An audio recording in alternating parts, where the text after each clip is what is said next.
অপুর সঙ্গে বিয়ে ও সন্তানের প্রমাণ চাইলেন শাকিব খান। উত্তরে বলা হচ্ছে, কলকাতা থেকে নভেম্বরে দেশে ফিরে অপুর কাছে থাকা কাবিননামা দিয়ে প্রমাণ দিবেন তিনি। শাকিব খান আমার সন্তানের বাবা, বললেন অপু বিশ্বাস। অপু বিশ্বাস জানান, শাকিবকে বিয়ে করে তিনি নিজের নাম পাল্টে রাখেন অপু ইসলাম খান। 2008 সালের 18 এপ্রিল তাদের বিয়ে হয়। প্রায় 9 বছর পর এই সম্পর্কের কথা প্রকাশ করলেন অপু বিশ্বাস।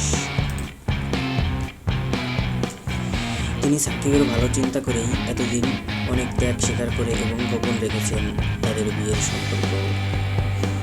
আমি 8 বছর চুপ ছিলাম, কারণ আমি তখন একা ছিলাম, কিন্তু এখন আমার সঙ্গে আমার সন্তানও আছে।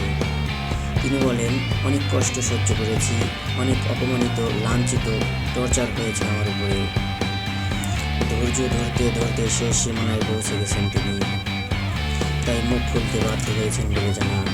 তাদের বিয়ের প্রমাণ পাওয়ার আগেই যা অন্যের মুখে শোনা যাচ্ছে, অপু বিশ্বাস কেন এমন নাটক করার অধিকার পেলেন এবং সাকিবই বা কেন তা মেনে নিচ্ছেন।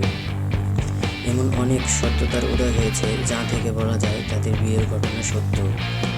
তবে সাকিব ও অপু বিশ্বাসের উচিত হবে সকলকে ডেকে তাদের বিয়ের কথা অকপটে স্বীকার করে সকলের দোয়া চাওয়া।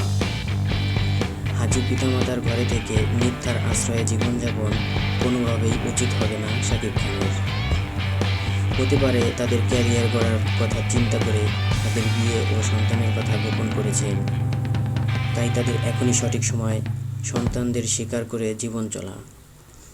দেশবাসীর কাছে অপু ইসলাম খান দোয়া চেয়েছেন বলেও জানা যায়।